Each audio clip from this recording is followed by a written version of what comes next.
بسم اللہ الرحمن الرحیم۔ السلام علیکم ناظرین، آپ دیکھ رہے ہیں PNN ٹی وی۔ آج آپ کلام باہو کی 24ویں قسط ملاحظہ فرمائیں گے۔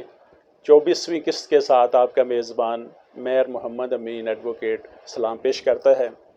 سلطان باہو رحمۃ اللہ علیہ فرماتے ہیں، باغ بہاراں کھڑیا نرگس ناز شرمدہ ہو، دل وچ کعبہ صحیح کی توس پاکوں پاک پرمدہ ہو، طالب طلب طواف تمامی، طالب طلب طواف تمامی، حب حضور حرمدہ ہو، گیا حجاب تھوی سے حاجی بخشی میں راہ کرمدہ ہو۔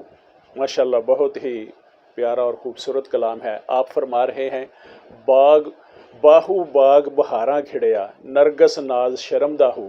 سلطان باہو رحمۃ اللہ علیہ کا شاعری میں یہ عام اسلوب ہے کہ وہ صوفیانہ وجدان اور شعری وجدان کی زبان کو یکجا کر دیتے ہیں۔ شعری وجدان میں باغ میں پھول اور کلیوں کے کھلنے، باغ میں بہار آنے کا موسم مراد ہوتا ہے، جبکہ صوفیہ کرام کی زبان اور وجدان میں کھل اٹھنے سے مراد وہ مقام ہے جہاں اللہ تعالیٰ کی طرف سے بید الہی مرد فقیر پر کھلنے لگتے ہیں۔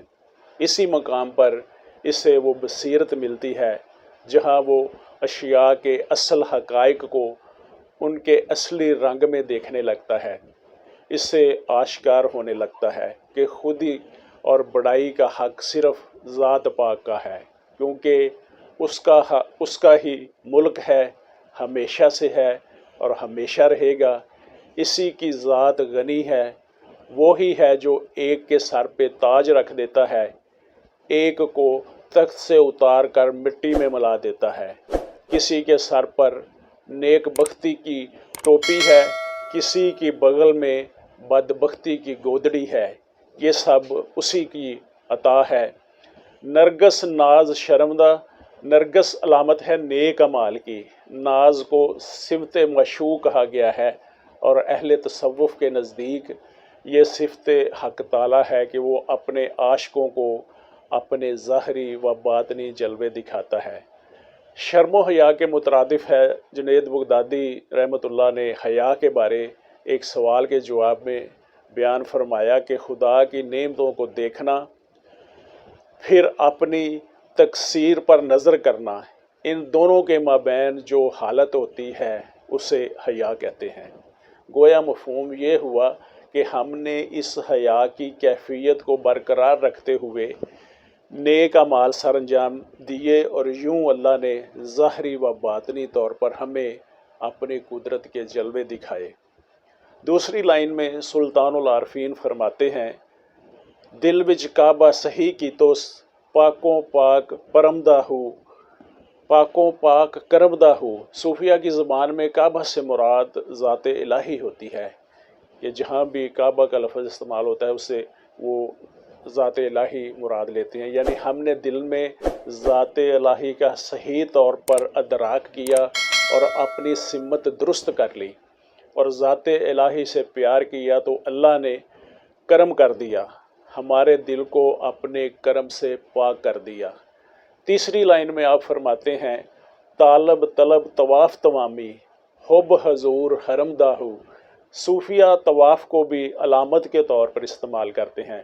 ویسے تو طواف کرنے سے مراد کوشش ہے جو ذات پاک اور اس کے منشا کو سمجھنے سے متعلق ہے، مگر یہاں سلطان باہو رحمۃ اللہ علیہ حب حضور حرم کے طواف کی بات کر رہے ہیں کہ حب وہ حالت ہے جب دل سے اللہ کے خیال کے سوا سب کچھ مٹ جاتا ہے، اور حرم ذات مطلق کو کہا جاتا ہے۔ گویا طالب حق کا مقصود حب الہی کے ذریعہ کوشش کے ساتھ معرفت کا حصول اور حضوری حق ہے۔ معرفت کے حصول اور حضوری حق کے لیے 4 چیزوں کا ہونا ضروری ہے۔ ان 4 چیزوں میں ایک یہ ہے کہ اسے رب مانے، نمبر 2 ذکر کرے، نمبر 3 صبر کرے، نمبر 4 شکر کرے۔ ذکر اسے اللہ کا دوست بناتا ہے، وہ کہتا ہے کہ تم مجھے یاد کرو، میں تمہیں یاد کروں گا۔ صبر اسے اللہ کا ساتھی بناتا ہے، اللہ اس کے ساتھ ہو جاتا ہے۔ اس کا کہنا ہے واللہ مع الصابرین، اللہ صبر کرنے والوں کے ساتھ ہے۔ شکر کرنے سے وہ اپنی نعمت میں اضافہ کرتا ہے، اور جو اسے رب مانے گا وہی ذکر صبر شکر کرے گا۔ آخری لائن میں آپ فرماتے ہیں گیا حجاب ہتھیوی سے حاجی بخشی میں راہ کرمدہ ہو۔ آپ کی مراد یہ ہے کہ جیسے حج ایک ظاہری سفر کا متقاضی ہے، اسی طرح فقر اور درویشی کی منازل بھی باطنی سفر سے طے ہوتی ہیں۔ آپ فرما رہے ہیں کہ سب حجابات دور ہو گئے جب ہم نے ذات پاک کا طواف کیا، حاجی بنے۔ اللہ نے اپنے کرم کی راہ ہم پر کھول دی اور فقر کی منزل تک پہنچا دیا۔ گویا ہمت، کوشش اور اعمال صالح سے باطن کی ساری قوتیں بیدار ہو گئی۔ قلب و روح کی دنیا میں جلوہ ہے بے پایاں کی وجہ سے رونق آ گئی، ہمیں معرفت حاصل ہوئی۔ اب ہر طالب کو ہماری نصیحت ہے کہ وہ بھی کوشش کرے اور ہمت سے حضوری حق کو اپنا مقصود بنائے، اور جو اس مقصود کو پا لیتا ہے حضوری حق مل جاتی ہے، پھر وہ مؤدب بن جاتا ہے، کیونکہ ذات پاک کا جلوہ سامنے ہوتا ہے۔ حضرت حارث محاسبی رحمۃ اللہ علیہ 40 سال تک دن رات میں کسی وقت بھی اپنی پشت دیوار کے ساتھ نہیں لگائی انہوں نے، اور 2 زانوں ہی بیٹھے رہے۔ لوگوں نے آپ سے پوچھا کس طرح آپ اپنے آپ کو تکلیف کیوں دیتے ہیں؟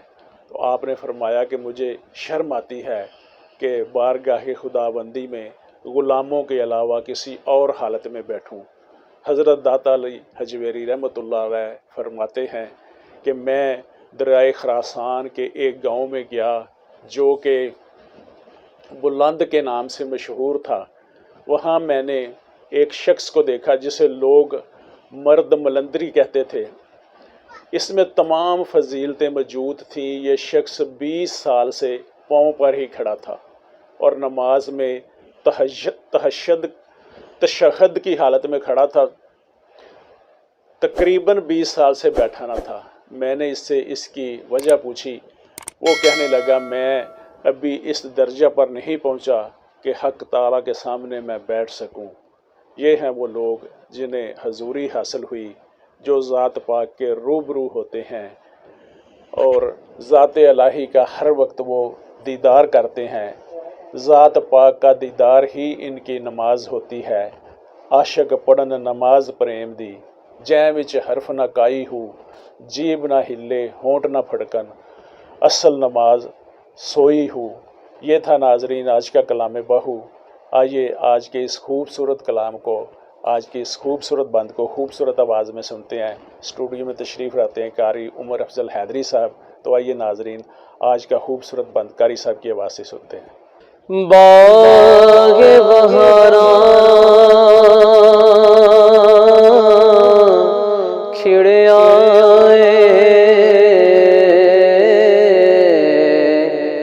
نرگس ناز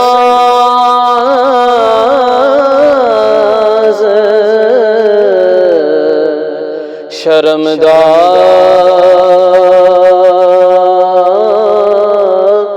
ہو،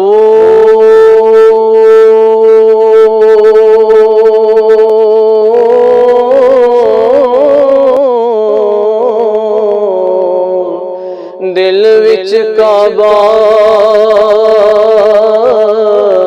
سی کی تو سے پاک و پاک پرمدار ہو۔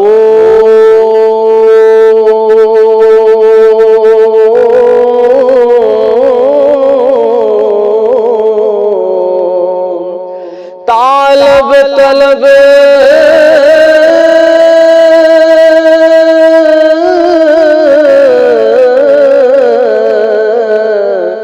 طواف تمامی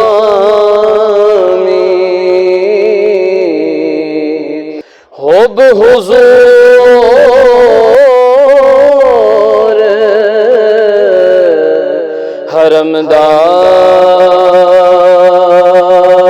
حرمدار ہو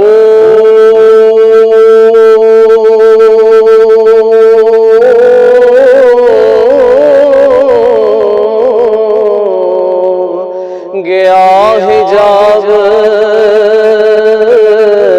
تھی سے حاجی بخشی میرا